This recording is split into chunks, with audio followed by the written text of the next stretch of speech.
não terem vindo. E nós já, inclusive, combinamos de fazermos uma reunião, uma nova audiência pública, dessa feita.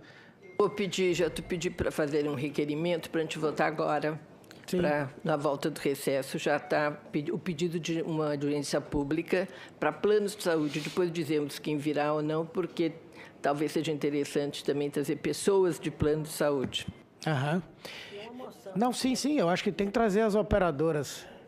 E nós fazemos isso em conjunto com a Comissão de Constituição e Justiça, já que a minha proposta de decreto legislativo sustando essa resolução está lá na Comissão de Constituição e Justiça. E se da próxima vez a agência não se fizer representar pelos seus diretores, sem nenhum demérito aos diretores adjuntos ou gerentes que aqui vieram, mas a grande responsabilidade é daqueles que foram, inclusive, votados aqui para desenvolver esse trabalho. E se eles não vierem, já que nós não podemos convocá-los, nós convoquemos o ministro da Saúde para responder sobre essa questão, caso nós não tenhamos essa participação.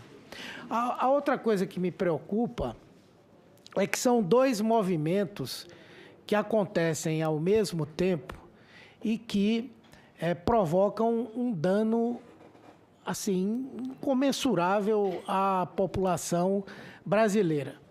De um lado, a limitação do crescimento dos recursos para o SUS, não é?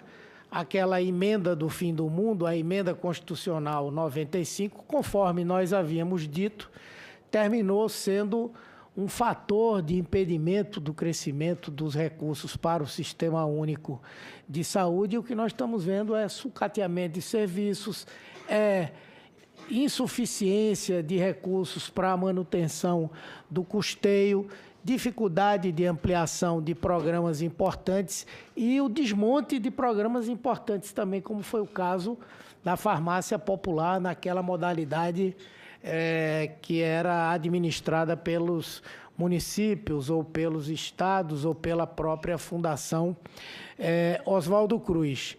Então, ao mesmo tempo que nós estamos tendo menos SUS, porque temos menos dinheiro para gastar no SUS, nós também vamos ter mais demanda sobre o SUS, porque não há dúvida de que, seja pelo problema do desemprego, seja pelo problema do crescimento da renda muito abaixo do que é a inflação do setor saúde e do crescimento das mensalidades dos planos de saúde. Tudo isso vai para onde? Vai para dentro do SUS, não é? Na verdade, o que nós sempre defendemos é que isso aqui fosse realmente suplementar. Lamentavelmente, hoje não pode ser suplementar, é quase que uma coisa necessária, não é? Porque o SUS não dá conta, infelizmente, de cumprir integralmente todas as suas responsabilidades por conta dos problemas de recursos. A outra coisa que é importante trabalhar é não somente na questão de atualizar os valores que são pagos na prestação dos serviços, para isso aí compor um indicador para o reajuste dos preços dos planos de saúde, mas uma série de outras coisas. Por exemplo, esse tema das órteses e próteses é uma coisa criminosa. Eu tenho um projeto aqui que eu apresentei em função de um estudo extremamente aprofundado que foi feito pelo Ministério da Saúde e isso está parado. A Anvisa também não avançou com isso aí, onde se procurava criar padrões de comparação para que... Porque nós o tempo inteiro metemos o pau nas operadoras, temos que meter o pau mesmo, mas nós temos que criar mecanismos também para que quem presta o serviço, quem oferece o serviço, o faça da maneira adequada. Então, esse é um problema, é a gente ter uma interferência maior da ANS juntamente com a Anvisa para que isso que é um fator importante de elevação de custo ser minimizado. Assim como o problema da incorporação tecnológica, eu acho que não é somente você dizer entrou isso, mas é você ter a possibilidade de dizer isso aqui não vai acrescentar nada. isso aqui não é é a mesma coisa disso aqui que já está. Porque nós sabemos que isso é verdade também. Talvez o Brasil seja o único país que incorpora com tanta facilidade tecnologia na área da saúde, diferentemente de outros. A gente sabe que há cidades no Brasil que têm determinados equipamentos que talvez em alguns países tenham a mesma quantidade, porque não há essa preocupação, apesar de existir já uma comissão para isso dentro do Ministério, mas nós temos que andar mais rapidamente nisso aí. E tem que ser uma ação que articule setor público e setor privado, no meu ponto de vista. O outro, que é a judicialização. Não é só o SUS que sofre com a judicialização. E é lógico que quando uma operadora ela é obrigada a fornecer um tratamento, um medicamento, o que quer que seja, é lógico que ela vai colocar no cômputo dos seus custos, né, da sua pretensa inflação na saúde. Eu queria fazer essa colocação para dizer que nós não podemos ficar somente nesse debate que está posto aí. Agora, a primeira pergunta que eu queria fazer, talvez eu não vá poder nem ouvir a resposta, porque eu estou já super atrasado aqui, mas o que é que acontece hoje, né? Como o plano coletivo ele é de livre negociação, e a gente está vendo pelo relatório do TCU que não é bem isso, não é? Não tem negociação nenhuma, a partir de uma série de informações que são declaratórias, como o senhor disse, chega algo para a ANS, que a ANS homologa. E depois isso vai servir como referência para o aumento do plano individual, porque o aumento do plano individual é calculado a partir de uma média das negociações ou do que deu no plano coletivo. Então, se você tem uma distorção aqui, você vai trazer a distorção para cá.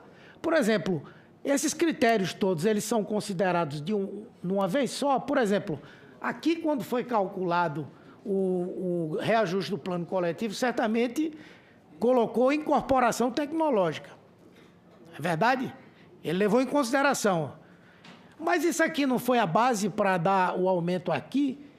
E aqui não se coloca também como fator para dar o reajuste a incorporação tecnológica, porque não está levando em consideração.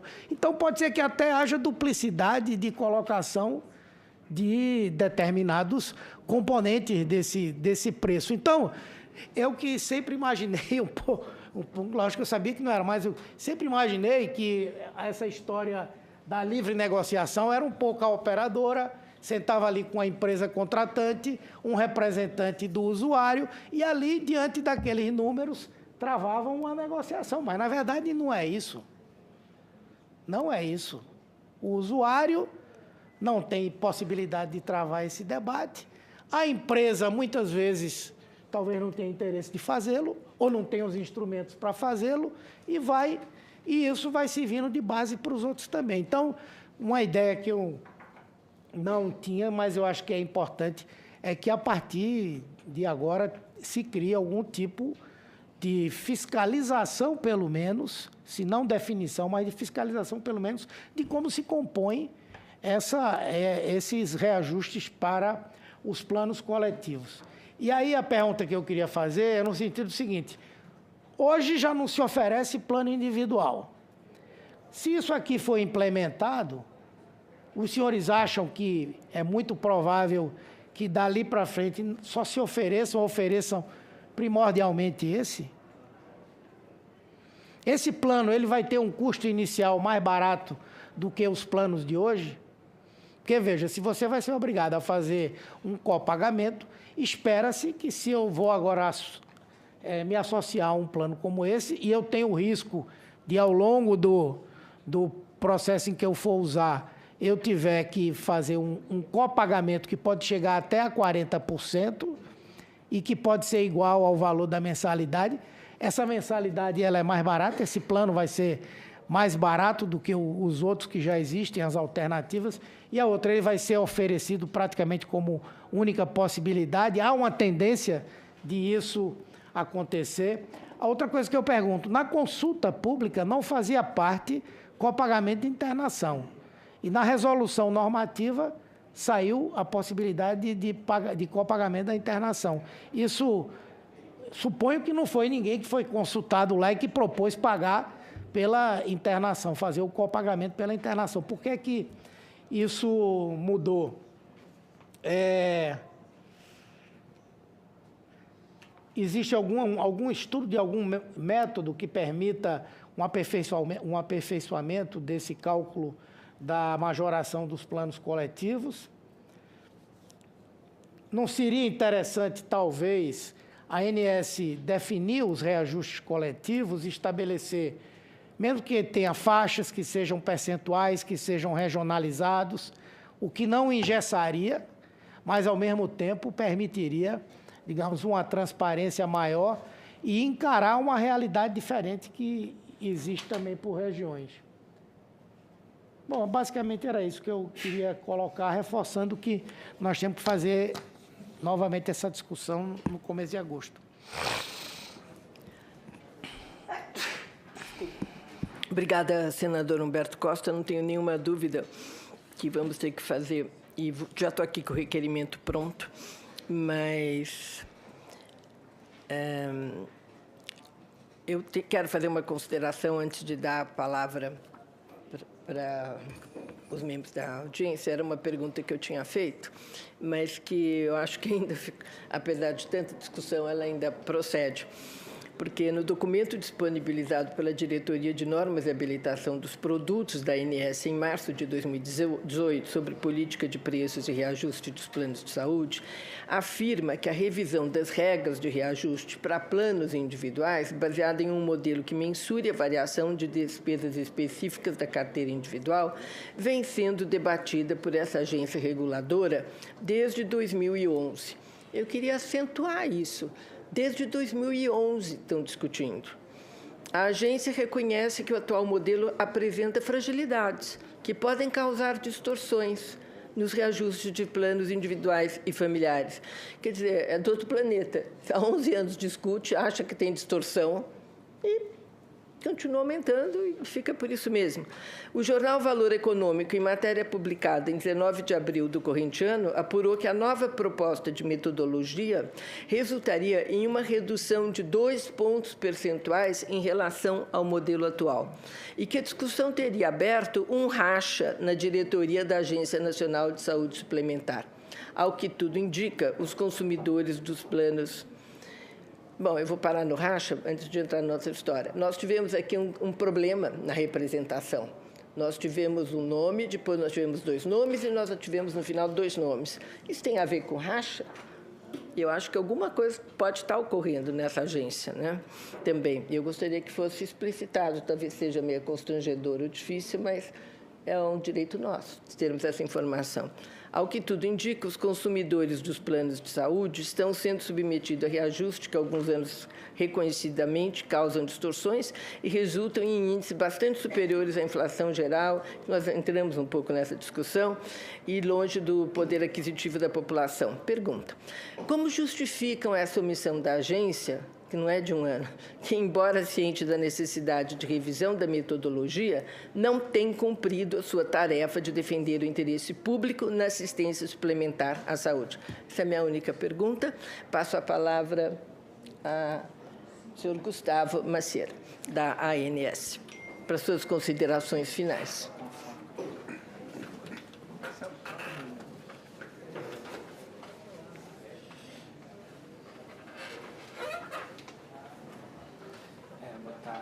Novamente, Excelência, em relação à questão da representação, inicialmente foi indicado o nome do Dr. Leandro Fonseca, que é o diretor-presidente da ANS, mas que está de férias, não pôde comparecer. Depois, a doutora Simone e o doutor Rodrigo tiveram uma intercorrência e tiveram que retornar ao Rio ontem. Por isso que nós estamos aqui, nós somos responsáveis pelas áreas que editaram os normativos e deram autorização do reajuste, e nós estávamos já a par de todo o processo, então eles acharam por bem indicar nosso nome. Vou começar aqui só com um esclarecimento em relação à composição da diretoria colegiada da agência. Hoje ela é composta por 4 membros, a gente está com uma vaga em aberto. Esses 4 membros são servidores públicos, 2 da carreira da agência reguladora, o Rodrigo Aguiar e a Simone Freire, um do Ministério do Planejamento, o doutor Leandro Fonseca, e a última, a doutora Carla, professora da UFRJ, também concursada. Então, hoje nós temos um quadro de 4 diretores concursados, só para pontuar essa questão. Eu vou começar respondendo aqui ao excelente senador Humberto Costa, porque ele mencionou que está atrasado, então, para já tentar atender a ele. O senhor questionou, a excelência questionou se há risco de só se oferecer esse plano. Justamente por esse risco, nós estamos começando a tratar desse assunto de uma forma mais profunda. Como foi mostrado aqui na apresentação, de 2007 até 2018, o percentual de planos com coparticipação no mercado subiu de 22% para 52%. Então, é um crescimento, uma curva crescente contínua que nos preocupa. A gente, de verdade, se preocupa que somente esses planos sejam ofertados num futuro próximo, se continuar com a norma do jeito que está. A Consul 8 não traz qualquer limite, qualquer segurança. Quando se fala que, a partir da RN 433, o consumidor vai poder pagar até o dobro do que paga de mensalidade com um plano de saúde, tem que se considerar que, atualmente, ele pode pagar o triplo, o quádruplo, porque não tem limite. Com relação ao percentual, não existe esse entendimento de 30%. O que é firmado na ANS que o fator restritor severo vai ao encontro do que é definido dentro da ANS como um percentual vigente à época. Já foi de 30%, sim, lá em 2010. Desde 2010 já foi de 40%, 50%.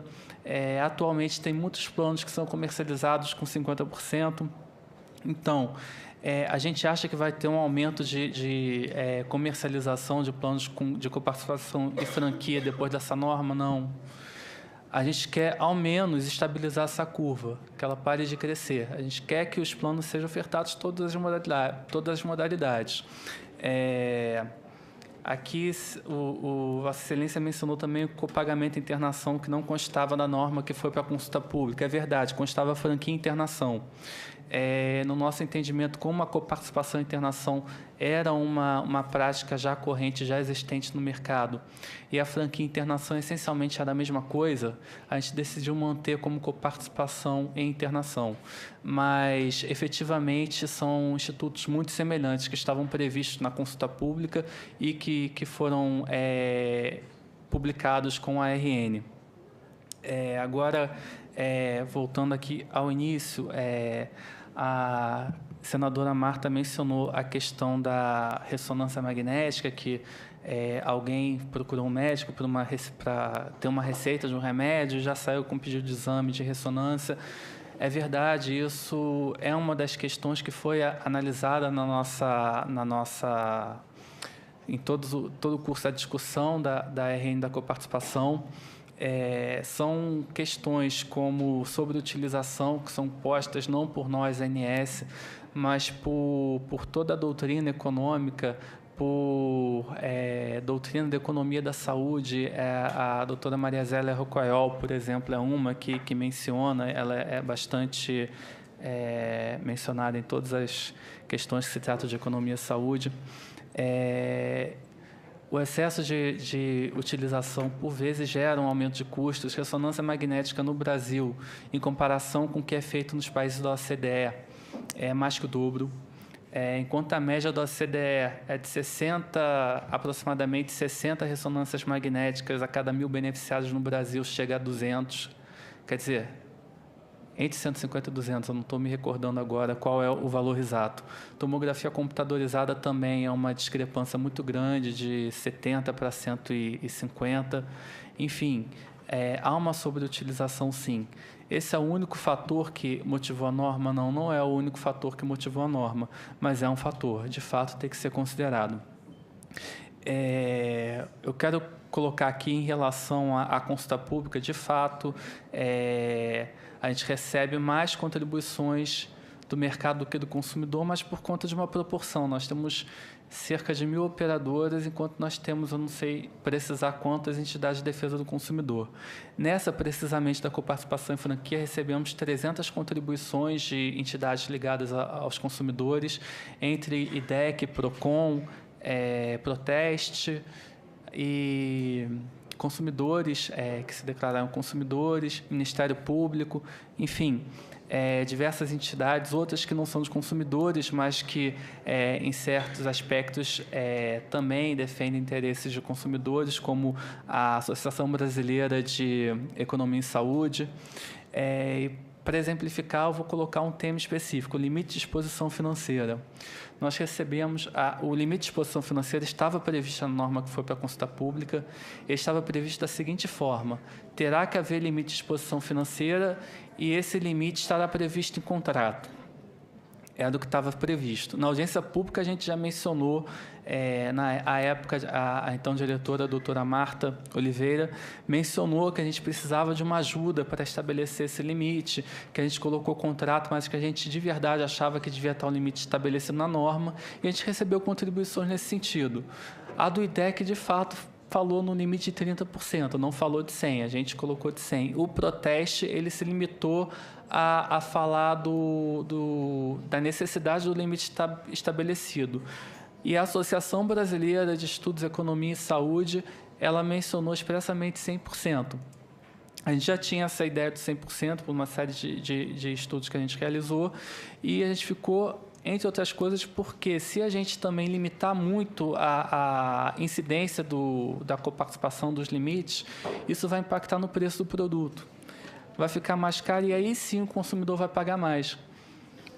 Quando a gente colocou exemplos que mostram que uma utilização de um beneficiário com uma utilização em plano de coparticipação, ele vai ter gasto excessivo superior à mensalidade, sim, vai ter, mas ele precisa usar bastante, não é pouca utilização, não. Ele usa bastante para conseguir superar o preço da própria mensalidade de um plano sem coparticipação, que é cerca de 20% a 30% mais caro.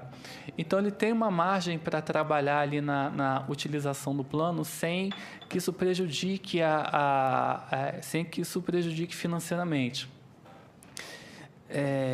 Eu queria colocar aqui... Teve a questão que foi falada do pronto atendimento, que isso já é uma realidade. A gente está com uma norma que não traz nenhuma limitação. Então, se falar que isso foi implementado pela Consul, pela RN 433, não é verdade, porque na Consul não tem nenhuma limitação. Você pode ser cobrado no pronto atendimento e pode ser cobrado por valor sem limites. Então, um limite de 50%, no caso, é muito melhor do que você não ter limite. Eu acho que é uma coisa que não dá nem para discutir. Deixa eu ver. Adiamento do tratamento. De fato, também isso é apontado por diversos estudiosos do tema, que é um risco de acontecer. Isso é uma das principais críticas aos High Deductible Health Plans dos Estados Unidos.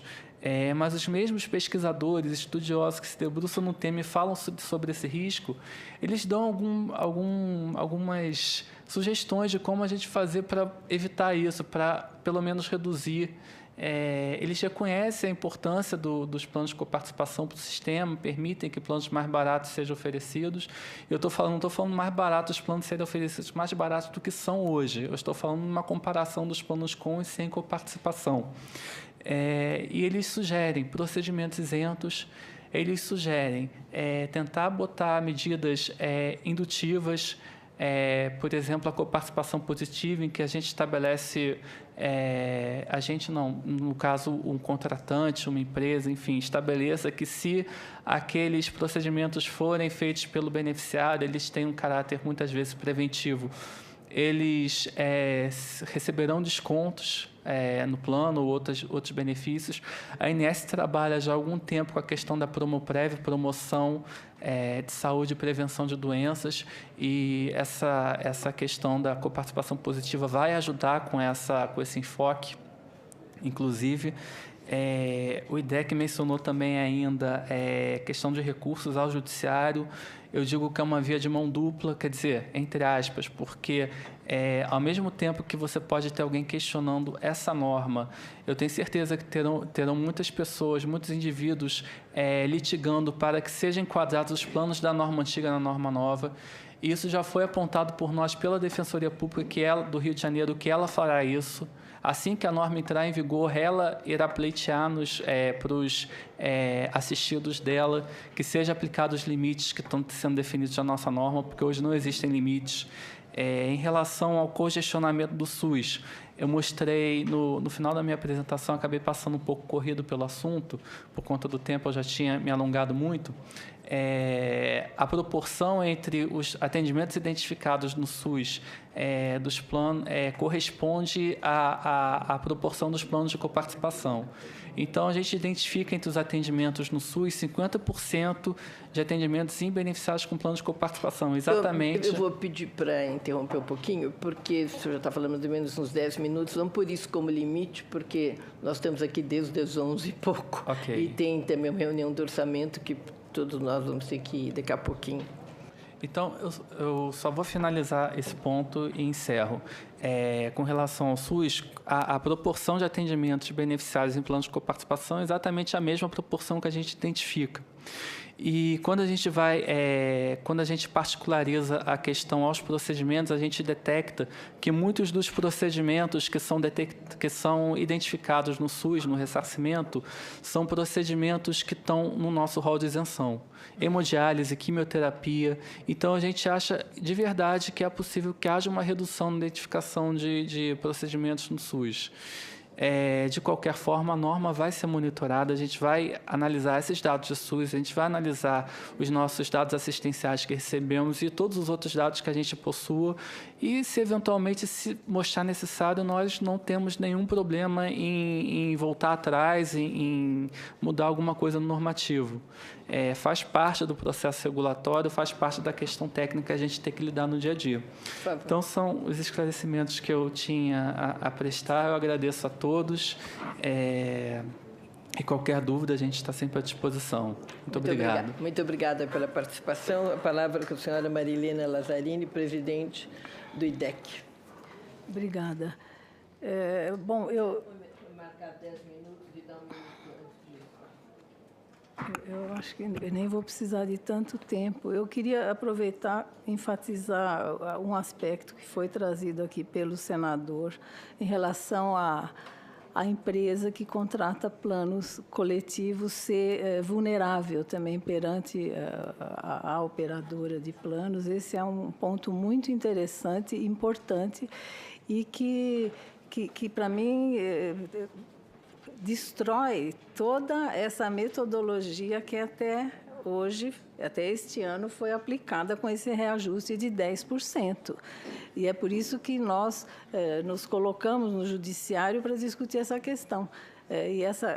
O senhor também tratou da duplicidade da cobrança. É um fato, o relatório do Tribunal de Contas aponta esse problema, que é grave também, quer dizer, é uma falha grave numa metodologia que vem aumentando abusivamente e nós estamos pagando. Quer dizer, é uma questão de olhar para o passado. Acho que nós temos que olhar para o futuro, mas tem problemas aí que estão assentados e que fizeram a sociedade pagar preços abusivos, né? Isso tem que ser posto em pratos limpos. Então, eu acho que essa questão é importante para os debates que vêm aí à frente. Eu acredito que, em relação à questão da coparticipação e franquia, são tantos detalhes, mesmo propostas do IDEC que não foram consideradas. Acho que não é o momento de nós ficarmos aqui entrando nessa discussão, mas o que me assusta quer dizer, parece que nós tínhamos um cenário que vinha com problemas e situações graves acontecendo e que nós não tínhamos uma agência reguladora cuidando disso. Quer dizer, por que nós chegamos nisso e agora, quer dizer, na nossa avaliação, nós estamos com uma proposta que vai piorar ainda isso que está aí, né? Quer dizer, a discussão é muito séria nesse sentido. Quer dizer, quando você estava descrevendo as situações que existem, quer dizer, e hoje, se a gente perguntar para a ANS qual é a porcentagem, quais são os planos que estão sendo comercializados com 100% de coparticipação, eu tenho essa informação da agência? Não tem, quer dizer, são informações que não se tem acesso. Então, há um problema, quer dizer, eu acho que o buraco é mais embaixo, nessa questão da regulação e do papel da ANS. Eu não quero ficar entrando em aspectos menores dessa discussão. Eu acho que a gente precisa realmente olhar para o que aconteceu até agora, para fazer um entendimento e pensar o que nós queremos depois, pensar o que nós queremos para frente, sabe? Porque senão fica assim uma discussão complicada. Enfim, eu não tenho aqui pontos maiores do que os que foram já trazidos e queria colocar a nossa disponibilidade em contribuir, não apenas com a minha contribuição, nós temos técnicos, pessoas do IDEC que acompanham isso e que certamente também poderão contribuir com o debate aqui, senadora. Obrigada, Maria Natália. Pois não, senador Humberto. Que os palestrantes todos pudessem colocar à disposição da gente o material que foi exibido, os documentos e tal. Podem enviar aqui para a Comissão de Assuntos Sociais, que a gente encaminha para todos os membros da comissão. Com a palavra... Rafael.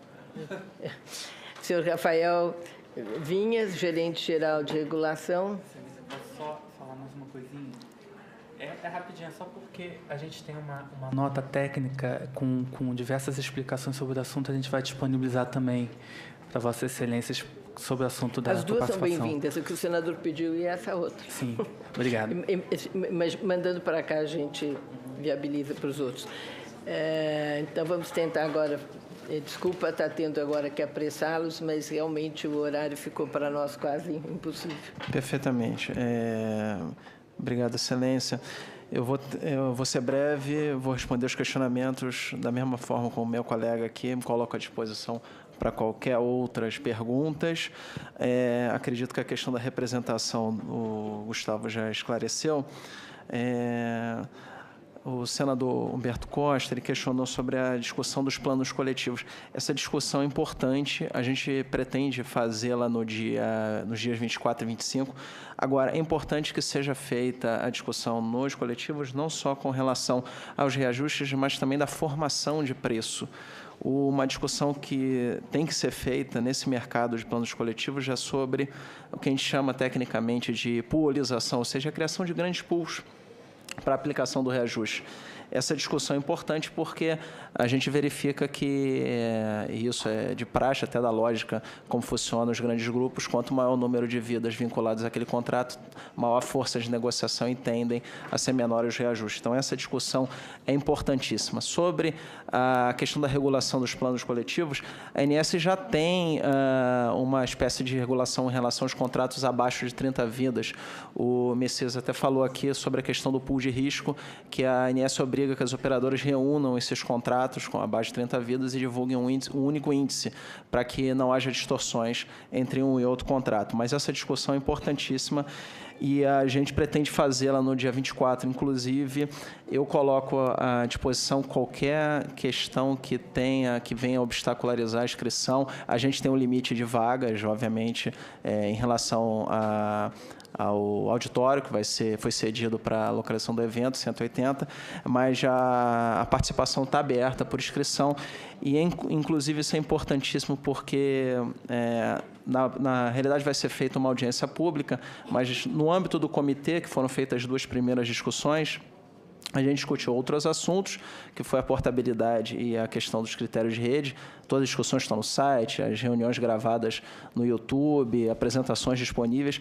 E nós tivemos a participação tanto da Defensoria Pública do Rio quanto do Ministério Público. Então, a gente pede e a gente se coloca à disposição para esclarecimento, a parte técnica. tem um tecnicismo grande, a gente reconhece, mas é nossa obrigação, e é isso que a gente está trabalhando para que seja a sociedade se empodere desse tema, discuta esse tema, entenda como acontece a regulação, porque é fundamental para que a gente possa avançar, ter esse apoderamento, esse conhecimento da sociedade como um todo. Em relação aos planos individuais, é importante ressaltar que, já foi até colocado pelo Messias aqui, algumas alegações que foram feitas em relação a duplicidade, a gente já demonstrou, inclusive vai demonstrar por números, a gente chegou à questão de ter ação judicial. É importante ressaltar a preocupação técnica da agência nesse cálculo do reajuste. A gente entende que há espaço para que haja uma mudança de metodologia, mais do que foi feito. Isso é importantíssimo, isso a gente demonstrou por números, vai ser demonstrado no processo judicial, já que a demanda chegou a esse ponto, mas todas as análises técnicas que foram feitas ao longo desse tempo, inclusive, principalmente, como o Messias até abordou, a questão do tratamento da base. A gente faz um tratamento bastante grande da base, não é simplesmente pegar a base de planos coletivos abaixo, acima de 30 vidas e fazer uma média ponderada, não é feito assim. Tem toda uma espécie de tratamento, exclusão de outliers, a verificação de duplicidades, verificação de incongruências entre informação de um sistema e outro.